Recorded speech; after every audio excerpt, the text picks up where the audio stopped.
Expiation by E.F.Benson and read by Christopher Halton. Philip Stewart and I, unattached and middle-aged persons, had for the last 4 or 5 years been accustomed to spend a month or 6 weeks together in the summer, taking a furnished house in some part of the country, which by an absence of attractive pursuits was not likely to be overrun by gregarious holiday-makers. When, as the season for getting out of London draws near, and we scan the advertisement columns which set forth the charms and the cheapness of residences to be let for August, and see the mention of tennis clubs and esplanades and admirable golf links within a stone's throw of the proposed front door, our offended and disgusted eyes instantly wander to the next item. For the point of a holiday, according to our private heresy, is not to be entertained and occupied and jostled by glad crowds, but to have nothing to do, and no temptation which might lead to any unseasonable activity. London has held employments and diversion enough. We want to be without both. But vicinity to the sea is desirable because it is easier to do nothing by the sea than anywhere else, and because bathing and basking on the shore cannot be considered an employment, but only an apotheosis of loafing. A garden also is a requisite, for that tranquillises any fidgety notion of going for a walk. In pursuance of this sensible policy, we had this year taken a house on the south coast of Cornwall, for a relaxing climate conduces to laziness. It was too far off for us to make any personal inspection of it, but a perusal of the modestly worded advertisement carried conviction. It was close to the sea. The village Polvithy, outside which it was situated, was remote and, as far as we knew, unknown. It had a garden, and there was attached to it a cookhouse keeper who made for simplification. No mention of golf links or attractive resorts in the neighbourhood defiled the bald and terse specification, and though there was a tennis court in the garden, there was no clause that bound the tenants to use it. The owner was a Mrs. Hearn, who had been living abroad, and our business was transacted with a house agent in Falmouth. To make our household complete, Philip sent down a parlour-maid and I a housemaid, and after leaving them a day in which to settle in, we followed. There was a 6-mile drive from the station across high uplands, and at the end a long steady descent into a narrow valley, cloven between the hills, that grew ever more luxuriant in verdure as we descended. Great trees of fuchsia spread up to the eaves of the thatched cottages, which stood by the wayside, and a stream embowered in green thickets ran babbling through the centre of it. Presently we came to the village, no more than a dozen houses built of the grey stone of the district, and on a shelf just above it a tiny church with parsonage adjoining. High above us now flamed the gorse-clad slopes of the hills on each side, and now the valley opened out at its lower end, and the still warm air was spiced and renovated by the breeze that drew up it from the sea. Then, round a sharp angle of the road, we came alongside a stretch of brick wall and stopped at an iron gate above which flowed a riot of rambler rose. It seemed hardly credible that it was this of which that terse and laconic advertisement had spoken. I had pictured something of villa-ish kind, yellow brick perhaps, with a roof of purplish slate, a sitting room one side of the entrance, a dining room the other, with a tiled hall and a pitch-pine staircase, and instead here was this little gem of an early Georgian manor house, mellow and gracious, with mullioned windows and a roof of stone slabs. In front of it was a paved terrace, below which blossomed a herbaceous border, tangled and tropical, with no inch of earth visible through its luxuriance. Inside, too, was fulfilment of this fair exterior. A broad balustered staircase led up from the odiously entitled lounge hall, which I had pictured as a medley of Benares ware and saddle-bagged sofas, but which proved to be cool, broad and panelled, with a door opposite that through which we entered, leading on to the further area of the garden at the back. There was the advertised but innocuous tennis court, bordered on the length of its far side by a steep grass bank, along which was planted a row of limes, once pollarded, but now allowed to develop at will. Thick boughs, some 14 or 15 feet from the ground, interlaced with each other, forming an arcaded row. Above them, where nature had been permitted to go her own way, the trees broke into feathered and honey-scented branches. Beyond lay a small orchard climbing upwards. Above that, the hillside rose more steeply, in broad spaces of short-cropped turf and ablaze with gorse, the Cornish gorse that flowers all the year round and spreads its sunshine from January to December. There was time for a stroll through this perfect little domain before dinner, and for a short interview with the housekeeper, a quiet, capable-looking woman, slightly aloof, as is the habit of her race, from strangers and foreigners, for so the Cornish account the English, but who proved herself at the repast that followed to be as capable as she appeared. The evening closed in hot and still, and after dinner we took chairs out onto the terrace in front of the house. "Far the best place we've struck yet," observed Philip. "Why did no one say Porvithy before?" "Because nobody had ever heard of it, luckily," said I. "Well, I'm a Polwithian, at least I am in spirit. But how aware Mrs. Criddle made me feel that I wasn't really." Philip's profession, a doctor of obscure nervous diseases, has made him preternaturally acute in the diagnosis of what other people feel, and for some reason quite undefined, I wanted to know what exactly he meant by this. I was in sympathy with his feeling, but I could not analyse it. "Describe your symptoms," I said. "I have. When she came up and talked to us and hoped we should be comfortable and told us that she would do her best, she was just gossiping. Probably it was perfectly true gossip, but it wasn't she. However, as that's all that matters, there's no reason why we should probe further." "Which means that you have," I said.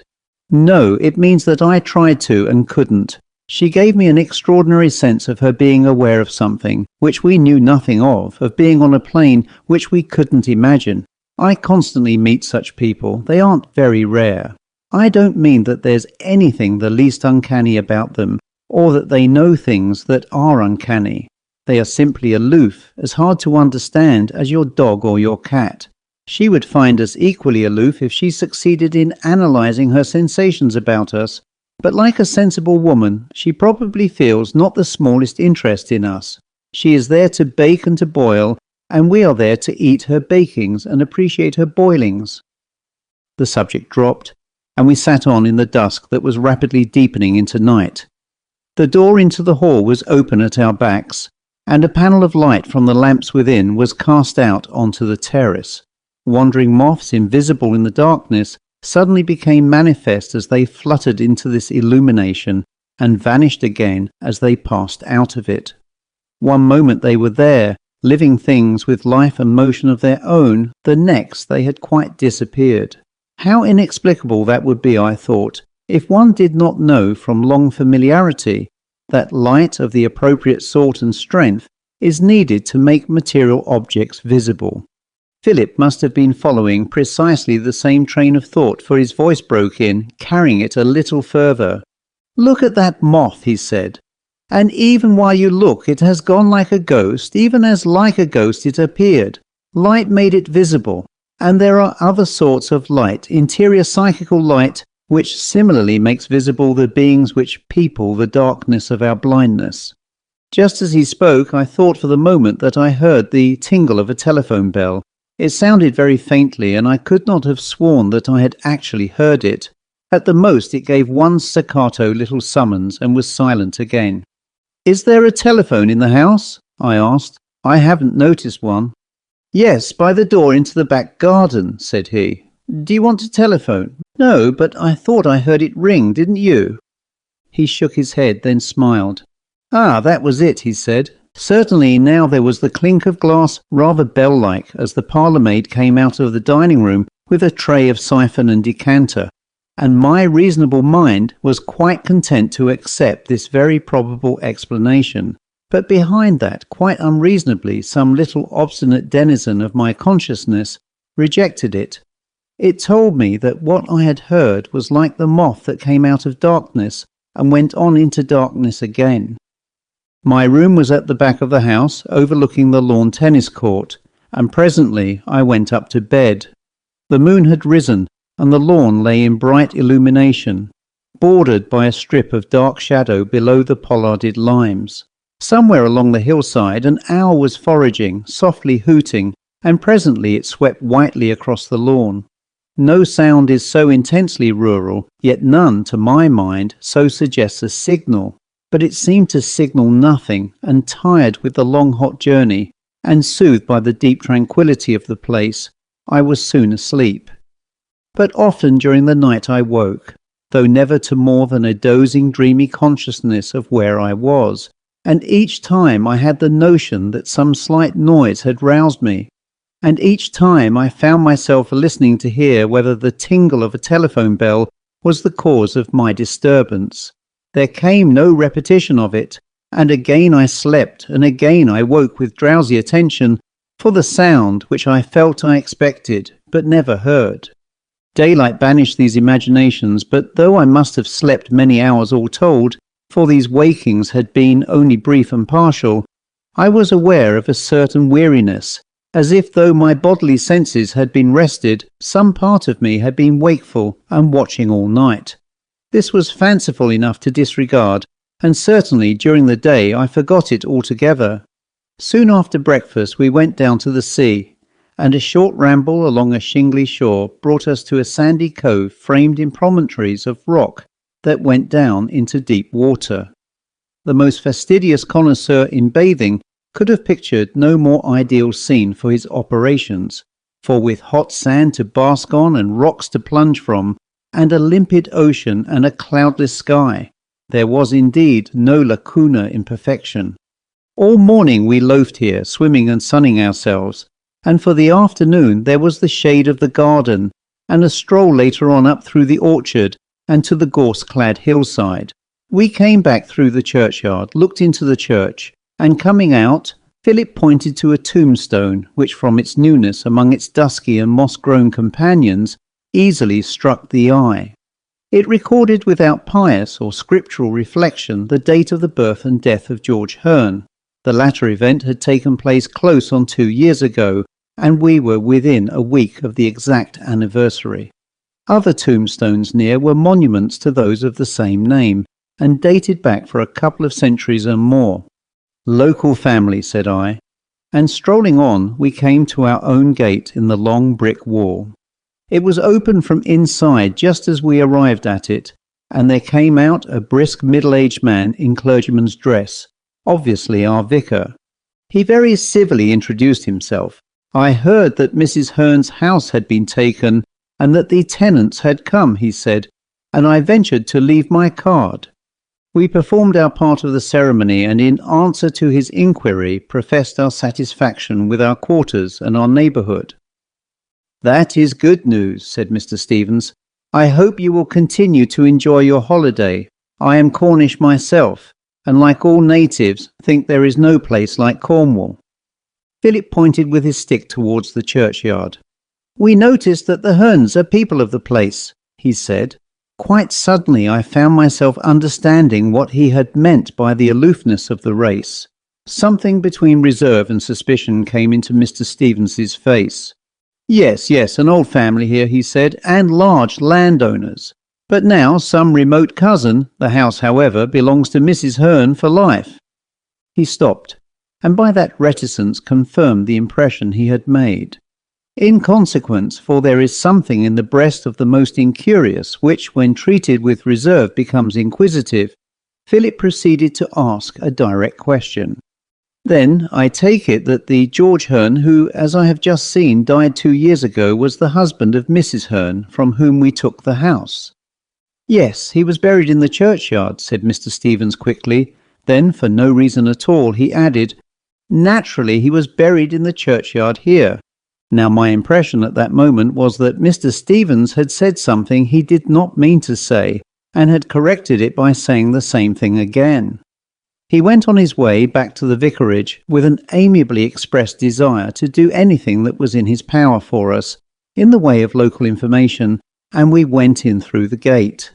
The post had just arrived. There was the London morning paper and a letter for Philip which cost him 2 perusals before he folded it up and put it into his pocket. But he made no comment, and presently, as dinner time was near, I went up to my room. Here in this deep valley with the great westerly hill towering above us, it was already dark, and the lawn lay beneath the twilight as of deep clear water. Quite idly, as I brushed my hair in front of the glass on the table in the window, of which the blinds were not yet drawn, I looked out and saw that on the bank along which grew the pollarded limes there was lying a ladder. It was just a shade odd that it should be there, but the oddity of it was quite accounted for by the supposition that the gardener had had business among the trees in the orchard and had left it there for the completion of his labours tomorrow. It was just as odd as that, and no odder, just worth a twitch of the imagination to account for it, but now completely accounted for. I went downstairs, and passing Philip's door heard the swish of ablutions which implied he was not quite ready, and in the most loafer-like manner I strolled round the corner of the house. The kitchen window which looked onto the tennis court was open, and there was a good smell, I remember, coming from it. And still without thought of the ladder I had just seen, I mounted the slope of grass onto the tennis court. Just across it was the bank where the pollarded limes grew, but there was no ladder lying there. Of course, the gardener must have remembered he had left it, and had returned to remove it exactly as I came downstairs. There was nothing singular about that, and I could not imagine why the thing interested me at all. But for some inexplicable reason, I found myself saying, "But I did see the ladder just now." A bell, no telephone bell, but a welcome harbinger to a hungry man, sounded from inside the house, and I went back onto the terrace just as Philip got downstairs. At dinner our speech rambled pleasantly over the accomplishments of today and the prospects of tomorrow, and in due course we came to the consideration of Mr. Stevens. We settled that he was an aloof fellow, and then Philip said, "I wonder why he hastened to tell us that George Hearn was buried in the churchyard," and then added that naturally he was. "It's the natural place to be buried in," said I. "Quite, that's just why it was hardly worth mentioning." I felt then, just momentarily, just vaguely, as if my mind was regarding stray pieces of a jigsaw puzzle. The fancied ringing of the telephone bell last night was one of them. This burial of George Hearn in the churchyard was another, and even more inexplicably, the ladder I had seen under the trees was a third. Consciously I made nothing whatever out of them, and did not feel the least inclination to devote any ingenuity to so fortuitous a collection of pieces. Why shouldn't I add, for that matter, our morning's bathe or the gorse on the hillside? But I had the sensation that though my conscious brain was presently occupied with piquet, and was rapidly growing sleepy with the day of sun and sea, some sort of mole inside it was digging passages and connecting corridors below the soil. 5 eventless days succeeded. There were no more ladders, no more phantom telephone bells, and emphatically no more Mr. Stevens. Once or twice we met him in the village street and got from him the curtest salutation possible, short of a direct cut. And yet somehow he seemed charged with information, so we lazily concluded, and he made for us a field of imaginative speculation. I remember that I constructed a highly fanciful romance, which postulated that George Hearn was not dead at all, but that Mr. Stevens had murdered some inconvenient blackmailer whom he had buried with the rites of the church. Or these romances always broke down under cross-examination from Philip.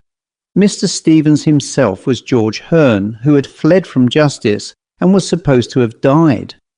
Or Mrs. Hearn was really George Hearn, and her admirable housekeeper was the real Mrs. Hearn. From such indications you may judge how the intoxication of the sun and the sea had overpowered us. But there was one explanation of why Mr. Stevens had so hastily assured us that George Hearn was buried in the churchyard, which never passed our lips. It was just because both Philip and I really believed it to be the true one that we did not mention it. But just as if it was some fever or plague, we both knew that we were sickening with it. And then these fanciful romances stopped, because we knew that the real thing was approaching. There had been faint glimpses of it before, like distant sheet lightning. Now the noise of it, authentic and audible, began to rumble. There came a day of hot, overclouded weather. We had bathed in the morning and loafed in the afternoon, but Philip after tea had refused to come for our usual ramble, and I set out alone. That morning Mrs. Criddle had rather peremptorily told me that a room in the front of the house would prove much cooler for me, for it caught the sea breeze, and though I objected that it would also catch the southerly sun, she had clearly made up her mind that I was to move from the bedroom overlooking the tennis court and the pollarded limes, and there was no resisting so polite and yet determined a woman. When I set out for my ramble after tea, the change had already been effected, and my brain nosed slowly about as I strolled sniffing for her reason, for no self-respecting brain could accept the one she gave. But in this hot drowsy air I entirely lacked nimbleness, and when I came back the question had become a mere silly unanswerable riddle. I returned through the churchyard and saw that in a couple of days we should arrive at the anniversary of George Hearn's death. Philip was not on the terrace in front of the house, and I went in at the door of the hall, expecting to find him there or in the back garden. Exactly as I entered, my eye told me that there he was, a black silhouette against the glass door, at the end of the hall which was open and led through into the back garden. He did not turn round at the sound of my entry, but took a step or two in the direction of the far door, still framed in the oblong of it. I glanced at the table where the post lay, found letters both for me and him, and looked up again. There was no one there. He had hastened his steps, I supposed, but simultaneously I thought how odd it was that he had not taken his letters, if he was in the hall, and that he had not turned when I entered. However, I should find him just round the corner, and with his post and mine in my hand, I went towards the far door. As I approached it, I felt a sudden cold stir of air, rather unaccountable, for the day was notably sultry, and went out. He was sitting at the far end of the tennis court. I went up to him with his letters. "I thought I saw you just now in the hall," I said, but I knew already that I had not seen him in the hall. He looked up quickly. "And have you only just come in?" he said. "Yes, this moment. Why?" "Because half an hour ago I went in to see if the post had come and thought I saw you in the hall." "And what did I do?" I asked. "You went out onto the terrace, but I didn't find you there." There was a short pause as he opened his letters. "Damned interesting," he observed, "because there's someone here who isn't you or me." "Anything else?" I asked. He laughed, pointing at the row of trees. "Yes, something too silly for words," he said. "Just now I saw a piece of rope dangling from the big branch of that pollarded lime.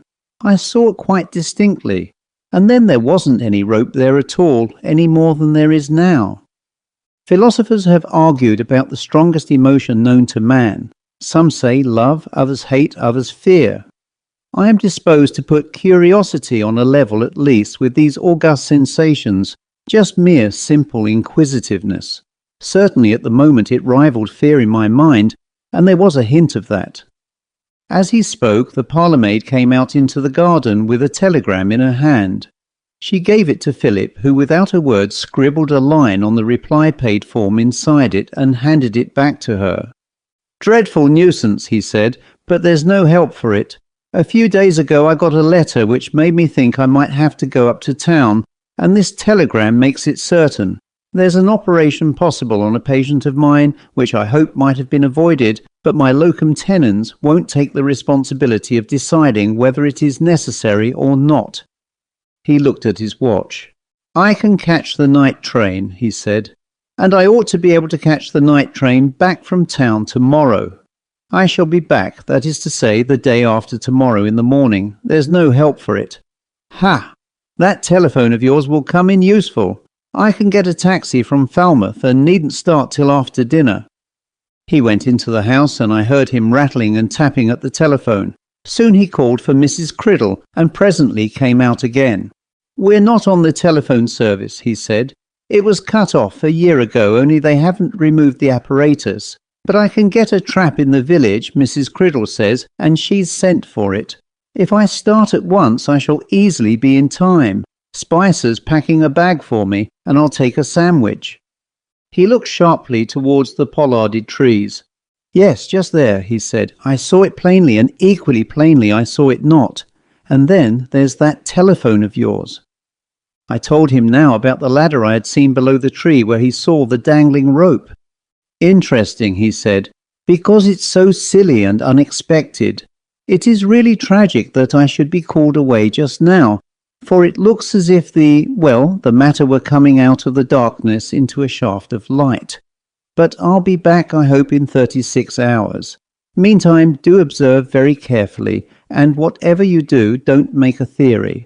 Darwin says somewhere that you can't observe without a theory, but to make a theory is a great danger to an observer.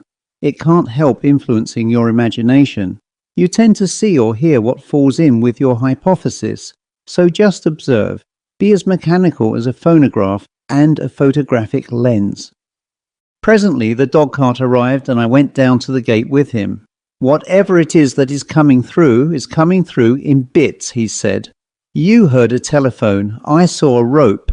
We both saw a figure, but not simultaneously nor in the same place. I wish I didn't have to go." I found myself sympathizing strongly with this wish, when after dinner I found myself with a solitary evening in front of me, and the pledge to observe binding me. It was not mainly a scientific ardour that prompted this sympathy and the desire for independent combination, but quite emphatically fear of what might be coming out of the huge darkness which lies on all sides of human experience. I could no longer fail to connect together the fancied telephone bell, the rope and the ladder, for what made the chain between them was the figure that both Philip and I had seen. Already my mind was seething with conjectural theory, but I would not let the ferment of it ascend to my surface consciousness. My business was not to aid but rather stifle my imagination. I occupied myself, therefore, with the ordinary devices of a solitary man, sitting on the terrace, and subsequently coming into the house, for a few spots of rain began to fall. But though nothing disturbed the outward tranquillity of the evening, the quietness administered no opiate to that seething mixture of fear and curiosity that obsessed me. I heard the servants creep bedwards up the back stairs, and presently I followed them. Then, forgetting for the moment that my room had been changed, I tried the handle of the door of that which I had previously occupied. It was locked. Now here, beyond doubt, was the sign of a human agency, and at once I was determined to get into the room. The key, I could see, was not in the door, which must therefore have been locked from outside. I therefore searched the usual cache for keys along the top of the door frame, found it, and entered. The room was quite empty, the blinds not drawn, and after looking round it, I walked across to the window. The moon was up, and though obscured behind clouds, gave sufficient light to enable me to see objects outside with tolerable distinctness. There was the row of pollarded limes, and then, with a sudden intake of my breath, I saw that a foot or two below one of the boughs there was suspended something whitish and oval, which oscillated as it hung there. In the dimness I could see nothing more than that. But now conjecture crashed into my conscious brain. But even as I looked, it was gone again. There was nothing there but deep shadow, the trees steadfast in the windless air. Simultaneously, I knew that I was not alone in the room. I turned swiftly about, but my eyes gave no endorsement of that conviction, and yet their evidence that there was no one here except myself failed to shake it. The presence somewhere close to me needed no such evidence. It was self-evident though invisible, and my forehead was streaming with the abject sweat of terror. Somehow I knew that the presence was that of the figure both Philip and I had seen that evening in the hall. And, credit it or not as you will, the fact that it was invisible made it infinitely the more terrible.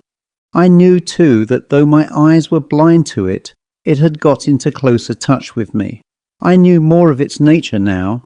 It had had tragic and awful commerce with evil and despair. Some sort of catalepsy was on me while it thus obsessed me. Presently, minutes afterwards, or perhaps mere seconds, the grip and clutch of its power was relaxed, and with shaking knees I crossed the room and went out, and again locked the door. Even as I turned the key, I smiled at the futility of that. With my emergence, the terror completely passed. I went across the passage leading to my room, got into bed, and was soon asleep. But I had no more need to question myself as to why Mrs. Criddle made the change. Another guest she knew would come to occupy it as the season arrived when George Hearn died and was buried in the churchyard. The night passed quietly, and then succeeded a day hot and still and sultry beyond belief. The very sea had lost its coolness and vitality, and I came in from my swim tired and enervated instead of refreshed. No breeze stirred, the trees stood motionless as if cast in iron, and from horizon to horizon the sky was overlaid by an ever-thickening pall of cloud. The cohorts of storm and thunder were gathering in the stillness, and all day I felt that power, other than that of these natural forces, was being stored for some imminent manifestation. As I came near to the house, the horror deepened, and after dinner I had a mind to drop into the vicarage, according to Mr. Stevens's general invitation, and get through an hour or two with other company than my own. But I delayed till it was past any reasonable time for such an informal visit, and 10 o'clock still saw me on the terrace in front of the house. My nerves were all on edge. A stir or step in the house was sufficient to make me turn round in apprehension of seeing I knew not what, but presently it grew still. One lamp burned in the hall behind me. By it stood the candle which would light me to bed. I went indoors soon after, meaning to go up to bed, then, suddenly ashamed of this craven imbecility of mind, took the fancy to walk round the house for the purpose of convincing myself that all was tranquil and normal, and that my fear, that nameless indefinable load on my spirit, was but a product of this close and thundery night. The tension of the weather could not last much longer. Soon the storm must break and the relief come, but it would be something to know that there was nothing more than that. Accordingly, I went out again onto the terrace, traversed it, and turned the corner of the house where lay the tennis lawn. Tonight the moon had not yet risen, and the darkness was such that I could barely distinguish the outline of the house and that of the pollarded limes, but through the glass door that led from this side of the house into the hall, there shone the light of the lamp that stood there. All was absolutely quiet, and half reassured I traversed the lawn and turned to go back. Just as I came opposite the lit door, I heard a sound very close at hand from under the deep shadow of the pollarded limes. It was as if some heavy object had fallen with a thump and rebound on the grass, and with it there came the noise of a creaking bough suddenly strained by some weight. Then interpretation came upon me with the unreasoning force of conviction, though in the blackness I could see nothing. But at the sound, a horror such as I have never felt laid hold on me. It was scarcely physical at all. It came from some deep-seated region of the soul. The heavens were rent, a stream of blinding light shot forth, and straight in front of my eyes, a few yards from where I stood, I saw. The noise had been of a ladder thrown down on the grass, and from the bough of the pollarded lime there was the figure of a man, white-faced against the blackness, oscillating and twisting on the rope that strangled him. Just that I saw before the stillness was torn to atoms by the roar of thunder, and as from a hose the rain descended. Once again, even before that first appalling riot had died, the clouds were shredded again by the lightning, and my eyes, which had not moved from the place, saw only the framed shadow of the trees, and their upper branches bowed by the pelting rain. All night the storm raged and bellowed, making sleep impossible, and for an hour at least between the peals of thunder, I heard the ringing of the telephone bell. Next morning Philip returned, to whom I told exactly what is written here, but watch and observe as we might, neither of us, in the 3 further weeks which we spent at Polwarthy, heard or saw anything that could interest the student of the occult. Pleasant lazy days succeeded each other. We bathed and rambled and played piquet of an evening, and incidentally we made friends with the Vicar. He was an interesting man, full of curious lore concerning local legends and superstitions, And one night, when in our ripened acquaintanceship he had dined with us, he asked Philip directly whether either of us had experienced anything unusual during our tenancy. Philip nodded towards me. "My friend saw most," he said. "May I hear it?" asked the vicar. When I had finished, he was silent a while. "I think the, shall we call it explanation, is yours by right," he said. "I will give it you if you care to hear it." Our silence, I suppose, answered him. "I remember meeting you two on the day after your arrival here," he said, "and you inquired about the tombstone in the churchyard erected to the memory of George Hearn.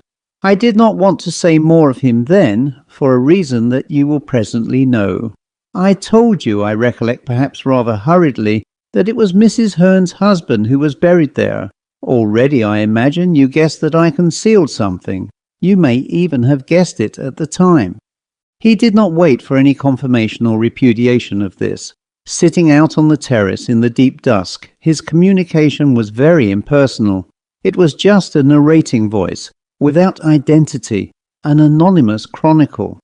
George Hearn succeeded to the property here, which is considerable, only 2 years before his death. He was married shortly after he succeeded. According to any decent standard, his life both before and after his marriage was vile. I think, God forgive me if I wrong him, he made evil his good. He liked evil for its own sake.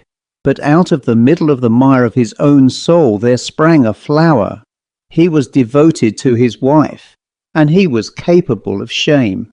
A fortnight before his death, she got to know what his life was like, and what he was in himself. I need not tell you what was the particular disclosure that came to her knowledge. It is sufficient to say that it was revolting. She was here at the time. He was coming down from London that night. When he arrived, he found a note from her saying that she had left him and could never come back. She told him that he must give her opportunity for her to divorce him and threatened him with exposure if he did not. He and I had been friends, and that night he came to me with her letter, acknowledged the justice of it, but asked me to intervene. He said that the only thing that could save him from utter damnation was she, and I believe that there he spoke sincerely. But speaking as a clergyman, I should not have called him penitent. He did not hate his sin, but only the consequences of it. But it seemed to me that if she came back to him, he might have a chance. And next day I went to her. Nothing that I could say moved her one atom, and after a fruitless day I came back and told him of the uselessness of my mission.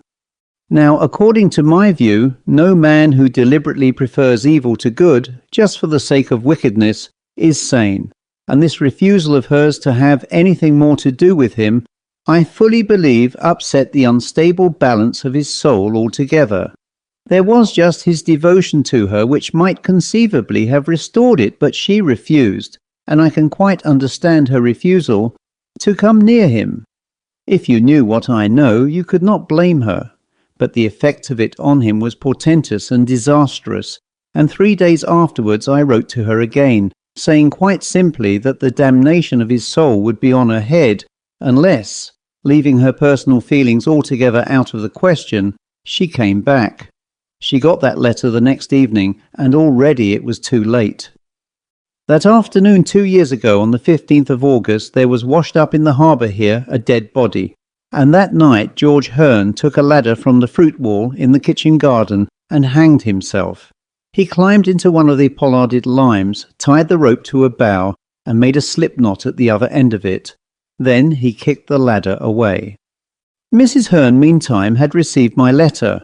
For a couple of hours she wrestled with her own repugnance, and then decided to come to him. She rang him up on the telephone, but the housekeeper here, Mrs. Criddle, could only tell her that he had gone out after dinner. She continued ringing him up for a couple of hours, but there was always the same reply. Eventually she decided to waste no more time and motored over from her mother's house, where she was staying at the north end of the county. By then the moon had risen, and looking out from his bedroom window, she saw him. He paused. There was an inquest, he said, and I could truthfully testify that I believed him to be insane. The verdict of suicide during temporary insanity was brought in, and he was buried in the churchyard. The rope was burned and the ladder was burned. The parlour-maid brought out drinks, and we sat in silence till she had gone again. "And what about the telephone my friend heard?" asked Philip. He thought a moment.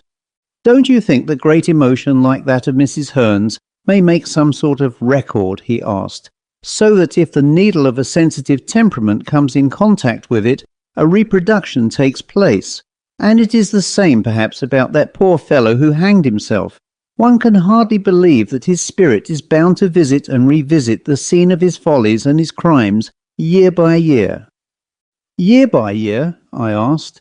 "Apparently. I saw him myself last year. Mrs. Criddle did also." He got up. "How can one tell?" he said. "Expiation, perhaps. Who knows?" The end.